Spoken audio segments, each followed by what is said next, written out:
Ay, hello and mabuhay! Another mini vlog na naman po tayo.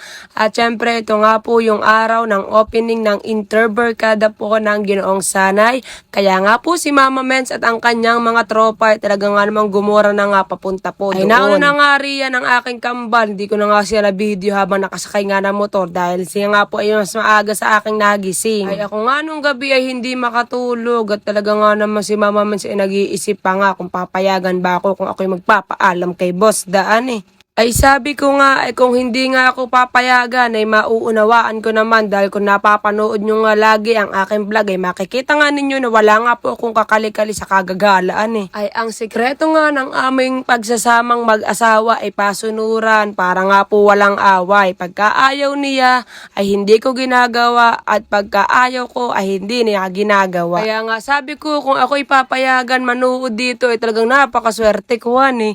At syempre nandito na nga po tayo sa Malakaban kung saan ito nga po yung nagtrending nung nakakaraan.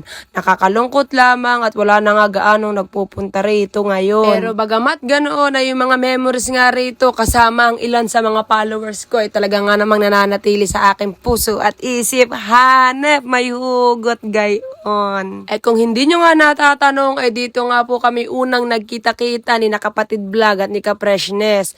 Ay talaga nga namang itong talampas na ito ang nagpapaalala sa akin ng pagsisimula ng aming pagkakaibigan. At ito na nga po at pababa na nga po tayo sa Malakaban at nagbibiro nga po riyan si Boss Dan na kami nga daw ay mag-swimming muna at mamaya na raw kami magpunta roon sa may Interbarkadahan eh. Talagang ba, lakas man trip din talagang to si Boss Da kung paminsan-minsan. At ito na nga nung kami nga ay makarating ay sayang nga lamang at hindi na video ni Boss Da. Nakasama nga rin pala namin dyan si JC Lens Photography at shout out kay Eliza at kay Pia. Hello sa inyo. Talaga nga naman si Mama Mensitil lang inyong nanay at lagi niyong tawag-tawag. At shout out din sa mga player na ito, sa mga muse na makikita po dito sa video na ito. Hindi ko na nga lang siguro gano'ng hahabaan ang voice over dito. At dahil nga hindi po ako taga mismong Ginoong Sanay, talagang hindi ko nga po kilala mga pangalan po ng muse at mga player, kaya nga hindi ko kayo masya-shout out. Ang mahalaga ay kayo nga ay aking na-videohan at ito'y magiging memory sa akin balang araw na minsan nakarating nga po ako sa inyong lugar. At syempre, eto nga po yung kaibigan natin na si Ka-Freshness, talagang naman sinuportahan namin. Ay hindi ko nga alam na mag-muse siya kung alam ko nga lang ay maaga pa lang ay nagpaalam na nga ako kay Boss Da para sure na ako ay pupunta. Kay Kapatid Vlog ko nga lang nalaman na si Ka-Freshness nga daw ay mag-mute at sabi nga niya isuportahan namin. Abay syempre naman dahil kaibigan natin hindi nga natin papabayaan iyan doon at talagang sinuportahan po namin ni Kambal. Ay busy nga riyan ang aking kambal si Salvador Villaflor pero siya ay naibibideo ko pa din nagagawa nga rin siya ng content kagaya ko. Siya nga pala si Salvador Villaflor. Pero siya ay tawagin nyo pong Ka-Elia dahil iyon po talaga ang kanyang patawag, Ka-Elia. Ayan. At tapos nga, eto na nga, sila nga po ay palabas na riyan ng basketball court upang magparada. Ay dahil nga po medyo kilala naman nila si Mama Mens dahil nga po kaibigan ako ng isa sa mga kalugar nila na vlogger ay talagang kilala nga rin nila ako. Kaya nga medyo hindi na ako nahihiyang i-video sila at kung mapapansin nga ninyo ay kumakaway-kaway pa nga yung iba riyan sa aking video. Ay sabi ko nga sa kanila ay mamaya content kayo kaya ganda nyong ngiti ninyo. Ay minsan nga may mga comment, may mga message na sila nga daw ay nahihiyang lumapit sa akin para magpa-picture at para nga daw masali sa vlog. Ay kung hindi nyo nga natatanong ay gustong gusto ko nga po na kayo ay makasama ko po sa aking vlog. Dahil iyan po ay patunay na kayo ay talagang suportado sa aking pagbablog at talagang nagbubunga nga po yung paghihirap ko rito sa pagbabloging. Akala nga ng iba ay madali ang maging isang vlogger pero hindi pa po talaga ako legit na vlogger. Ako po ay vlog-vlogan lamang gayon. Ay isa nga din po ako sa mga nangarap nga na makilala kaso nga lang hindi pa nga ni nakikilala katulad din na Talim Islander at na Mami Sam. Pero ganon pa man, ako po ay nagpapasalamat sa inyo dahil sa mga ilan-ilan nga po na nakakakilala sa akin.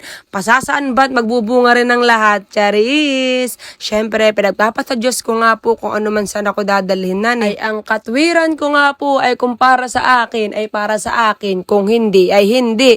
Ang mahalaga po ay na-enjoy ko ang aking buhay. At ito nga po yung way para mag-enjoy nga ako sa aking buhay. Ang gumala ng gumala.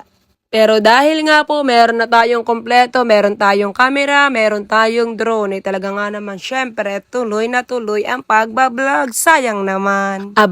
Kung di nyo nga natatanong, eh kaya nga po kami may drone, eh dahil nga po talagang napakagala ni Mama Mens, hindi pa man vlogger.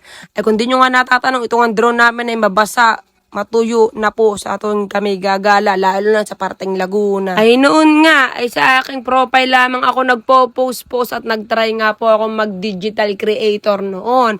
Nang may magpayo nga sa akin na gumawa nga raw ako ng page at magtuloy na sa pagbabloging. At sa awa nga ng Diyos, eto nga po kayo at nanonood nga ng aking vlog. Hindi ko nga po sukat akalain na magkakairon nga po ako ng followers. At ang kadalasan ko nga ang followers ay mga 3 years old, 4, 5, 6, 7, 8, mga ganyang edad. Kaya nga po sabi ko ay patnubay at gabay ng magulang ang kailangan. Charis! At syempre po napakadaming ang kalokohan ni Mama Mens minsan dito sa vlog. Kaya nga po sabi ko dun sa mga nanay ay bantayan ng kanilang mga anakis. Pero wag po kayong mag-alala at hindi naman po ganyong kagrabe ang aking vlogan eh. At shout out po sa mga nakasama ko rito sa aking video. At eto nga po pala isa din sa mga muse na nagagandahan dito sa may Ginoong Sanay. At pagkatapos nga ng pila ay syempre alam na ang susunod at rarampa na nga po ang mga muse. Pero bago ang lahat ay syempre magsisimula muna sa pananalangin. At pagkatapos nga noon ay kumanta na nga rin po ng pambansang awit at nagsalita na rin po diyan ng mga kagawad. Kaso nga lang hindi ko alam kung na-video ko nga. Pero ipapakita ko nga sa inyo ang iba ang kaganapan pa sa oras na ito.